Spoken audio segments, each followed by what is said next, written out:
వ్యాప్తంగా ఉన్న అనధికార కట్టడాలు హోర్డింగ్లు తొలగింపునకు గుంటూరు నగరపాలక సంస్థ జీఎంసీ అధికారులు చర్యలు చేపడుతున్నారు. అధికారుల రికార్డుల ప్రకారం జీఎంసీ అధికృత నిర్మాణాలు అనుమతి లేకుండా మరియు అన్ని నియమాలు మరియు నిబంధనలను ఉల్లంఘిస్తూ నిర్మాణాలు ఏర్పాటు చేశాయి.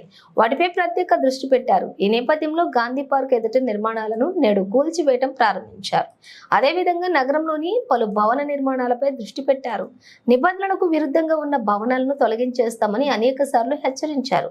అయినా నేటికి నిర్మాణాలు కొనసాగుతూనే ఉండటంతో వాటిపై నగర కమిషనర్ దృష్టి సారించారు.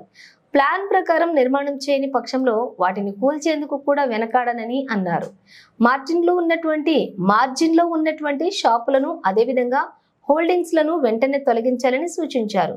గుంటూరు మున్సిపల్ కార్పొరేషన్ పరిధిలో ఉన్న చెరువులపై దృష్టి పెట్టామని అదేవిధంగా వాటిలో ఏమైనా నిర్మాణాలు ఉంటే వెంటనే తొలగిస్తామని అన్నారు.